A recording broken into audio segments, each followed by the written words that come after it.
গোচরকালীন চন্দ্রের দৃষ্টি যখন আপনার হেভি লাগে, মানে চন্দ্রের দৃষ্টির কুপ্রভাবে আপনি পড়েছেন, আপনি বুঝবেন কি করে? দেখুন, চন্দ্র তো গোচর করে মানে সোয়া দুদিন করে এক একটা রাশি। তো সেই সোয়া দুদিনের মধ্যেই দেখবেন, হঠাৎ করেই দেখবেন আপনার জীবনে মাঝে মাঝে মনে হয়, প্রতি মাসে দেখবেন এমন কিছু দিন আসে যখন আপনার অতিরিক্ত চিন্তা হয়, রাত্রেবেলায় ঘুমের ব্যাঘাত হয়, ভালো করে ঘুমোতে পারেন না, মায়ের সাথে মানসিক দূরত্ব বা মন কষাকষি, বা মা যদি যাদের না থাকে, মাসি মামি কাকিমা যারা থাকে তাদের সাথে একটা মন কষাকষি সৃষ্টি হয়। আর এটা দেখতে পারবেন যে হঠাৎ করে মুড সুইং, এই একটা ডিসিশান নিচ্ছে, খানিক বাদে ডিসিশান আবার পরিবর্তন করছেন। তাহলে আপনি বলবেন যে এ থেকে বাঁচবার উপায়, প্রথম কথা হচ্ছে পর্যাপ্ত পরিমাণ প্রতিদিন জল পান করুন। দ্বিতীয় হচ্ছে যে আমাদের চাঁদের যে মিষ্টি আলো, সন্ধ্যের যে স্নিগ্ধ মিষ্টি আলো, তাতে একটুখানি ভ্রমণ করুন, একটু হাঁটাচলা করুন।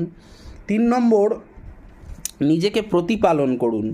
ওই যে মাসের মধ্যে যে 1.5-2 দিন করে সময় পান, সেইটার জন্যেই নয়, আপনি তখন বুঝে যাবেন যে আপনার ব্যক্তিগত জন্মছকেও চাঁদ নিশ্চয়ই খারাপ আছে, চন্দ্র খারাপ রয়েছে। আপনি নিজেকে ভালো করে প্রতিপালন করে তৈরি করুন, মনকে শান্ত করুন, মেডিটেশান করুন, রাত্রেবেলা ঘুমোবার আগে পারলে একটু 10-15 মিনিট মেডিটেশান করুন। আর নিজের চাওয়া পাওয়াগুলোকে একটু দাবিয়ে রাখতে শিখুন, ঠিক আছে? মন তো সবসময় একদম ঋত্বিক রোশনের মতো ড্যান্স করবে, আজকে এই চাই কালকে ওই চাই, নিজের হাত খরচা একটু বাঁচিয়ে চলবেন, নিজের চাওয়া পাওয়াগুলোকে একটু দমিয়ে রাখার চেষ্টা করবেন, তাহলেই কিন্তু আপনার অটোমেটিকলি চন্দ্র ভালো হয়ে যাবে। একটা ট্যাগলাইন এক কথায় বলি, চন্দ্রের দৃষ্টি আপনার যেইভাবে পড়ুক না কেন, সেই ভাব রিলেটেড অনুভূতি আপনি এড়িয়ে চলতে পারবেন না। এবারে এক হয় আপনি অনুভূতি বা আবেগেই ভেসে যাবেন, কল্পনার আবেগে আপনি উড়ছেন, কিংবা আপনার ওই কল্পনাই আপনার মেন্টাল স্ট্রেংথ এনে দেবে, মানসিক শক্তি জাগাবে, নতুন কিছু করার উদ্যম তৈরি করবে।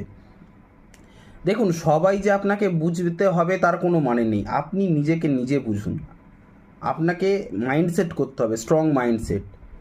ভিডিওটা যদি ভালো লেগে থাকে লাইক করবেন, কমেন্ট করবেন, বেশি বেশি করে শেয়ার করবেন, এবং এই ভিডিওটার পূর্ণ ভিডিও, কমপ্লিট ভিডিও, মানে চন্দ্র কোন ঘরে কোনভাবে আপনার লগ্ন সাপেক্ষে কোনভাবে কোন গ্রহকে দৃষ্টি দিলে কি ফল হয়, তার জন্য আমি একটি 26 মিনিটের কাছাকাছি একটি ভিডিও বানিয়েছি। এই শর্ট ভিডিওর নিচের দিকে তাকান, লিঙ্কটা যাচ্ছে, ওতে ক্লিক করে পুরো ভিডিওটা আপনি দেখতে পারেন।